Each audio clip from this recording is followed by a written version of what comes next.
नमस्कार, स्वराज पोस्ट देख रहे हैं आप और मैं हूं आपके साथ अभय मिश्रा। अभी बात करते हैं बिहार की राजनीति को लेकर, जहां बिहार की राजनीति में इस वक्त सबसे बड़ा सवाल एक ही है, क्या निशांत कुमार सीएम या डिप्टी सीएम बनने से पीछे हट रहे हैं? और अगर ऐसा है तो आखिर वजह क्या है, क्या कारण है?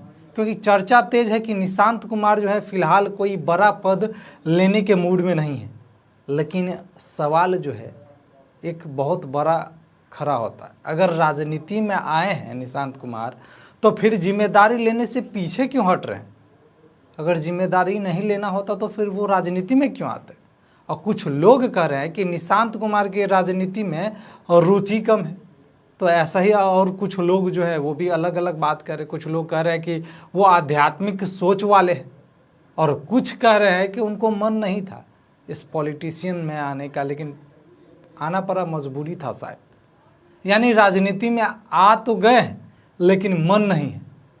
लेकिन क्या सच में ऐसा है? आपको लगता है कि क्या सच में ऐसा है?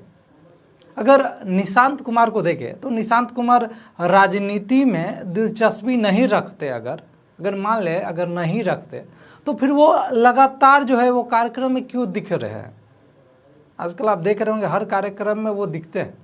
इफ्तार से लेकर छठ तक आप देख सकते हैं, 15 अगस्त से लेकर 26 जनवरी तक, पार्टी कार्यक्रमों से लेकर सरकारी आयोजन तक हर जगह उनकी मौजूदगी बढ़ती जा रही है। जो कि पहले वो कोसों दूर रहते थे राजनीति से, लेकिन आजकल जो है वो हर जगह दिख रहे हैं।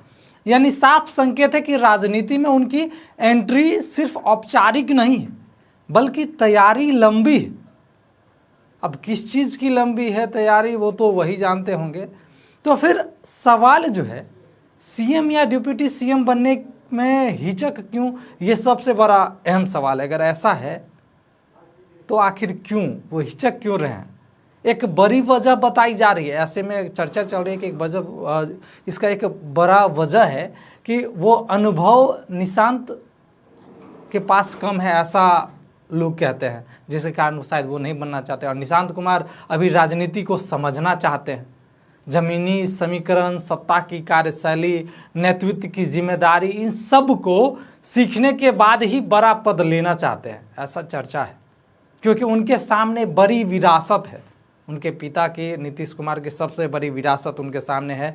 नीतीश कुमार का नाम है, लंबा राजनीतिक अनुभव, और उसी विरासत को संभालने की सबसे बड़ी चुनौती।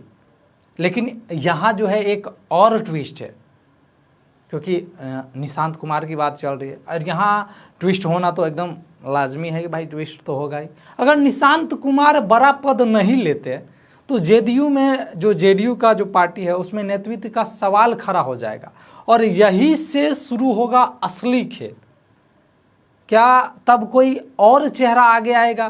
क्या पार्टी के अंदर नए नामों की चर्चा तेज होगी, या फिर सहयोगी दल इस मौके का फ़ायदा उठाने की कोशिश करेंगे? क्योंकि अगर निशांत कुमार अगर स्लो होते हैं तो कोई फास्ट तो ज़रूर होगा।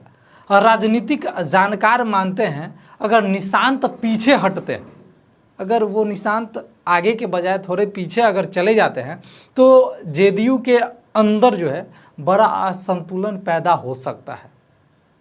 क्योंकि कार्यकर्ताओं की उम्मीद सीधे निशांत पर टिकी है, क्योंकि नीतीश कुमार तो राज्यसभा जा रहे हैं, जिसके कारण अब सारी उम्मीद जो है वो निशांत पर टिकी हुई है। और अगर उन्हें किनारे किया गया तो अंदर खाने नाराजगी भी बढ़ सकती है।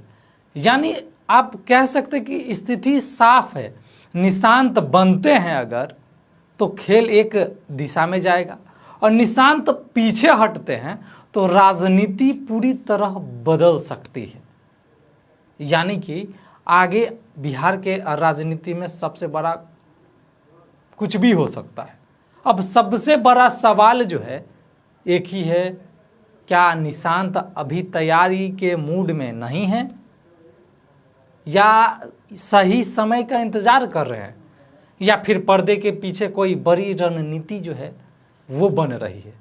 अब आने वाले कुछ दिन जो बिहार की राजनीति है वो राजनीति के लिए बेहद अहम माने जा रहे हैं, क्योंकि फैसला चाहे जो भी हो, कुछ भी फैसला, उसका असर जो है सीधे सत्ता के समीकरण पे पड़ेगा। अब आप बताइए, आप क्या सोचते हैं, क्या निशांत कुमार को अभी बड़ा पद लेना चाहिए, या आगे जो है बिहार की राजनीति में पहले राजनीति सीखना सही फैसला है उनका, कि पहले वो राजनीति सीखे उसके बाद बड़ा पद ले? अपनी राय जो है वो कमेंट में ज़रूर आप बताइएगा। फिलहाल इस खबर में इतना ही। अगर आप हमारे चैनल पर नया हैं तो हमारे चैनल को लाइक कीजिए, सब्सक्राइब कीजिए। तब तक के लिए धन्यवाद।